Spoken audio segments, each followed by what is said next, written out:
Diane Jenkins is no fool, and this week, she's sharpening her claws. She's sniffed out Victor Newman's latest scheme faster than you can say.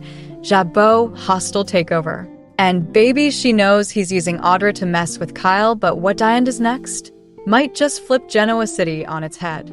Diane's back in full protective mama mode. Kyle's playing footsie with Audra to expose a lie, but Claire's having none of it. Meanwhile, Diane's radar is going haywire, and if Victor thinks she's gonna sit back and let him toy with her son, he's got another thing coming. Spoilers say she might just go full vintage Diane, and we all remember what happened the last time she played dirty. Diane versus Victor, round 1. Now don't quote me on this, but Diane's been watching Victor like a hawk. The way Audra slithered into Kyle's orbit, too perfect, too polished, too planned, and Diane knows a planted viper when she sees one. Word is, Diane suspects Audra's miracle product at Vibrante isn't just innovation, it's manipulation, and if it tanks Kyle's position at Jabot, it also makes Victor stronger. Classic Newman power grab. Kyle's reckless move, and Claire's blow-up. Kyle, bless his heart, thinks he can out-Audra by cozying up to her. I've seen this before in 92 when a man thinks charm is a strategy. It always ends with a slap and a broken vase. Claire, of course, sees right through it and confronts Kyle next week. Spoilers say he won't back down, and folks, that's how relationships crack wide open. Diane's alarms go off again. Diane sees her boy spiraling, and it's taking a toll.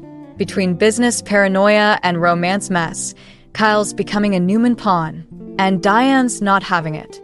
She might just step in to stop the chaos. And you didn't hear this from me, but we could be seeing the rebirth of schemer Diane. Audra's overconfidence might be her downfall.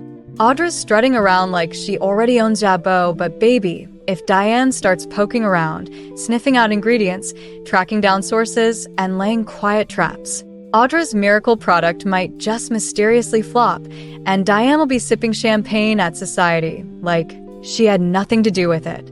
Can Kyle and Claire survive this? Let's be honest. Claire's reaching her limit. Kyle's obsession with proving himself is starting to look like self-destruction. And you know how these things go, love only survives when both partners stop playing games. If Diane steps in just right, she might salvage the relationship. But if she goes too far, she could push Kyle and Claire over the edge permanently. And if Diane does thwart Victor, buckle up.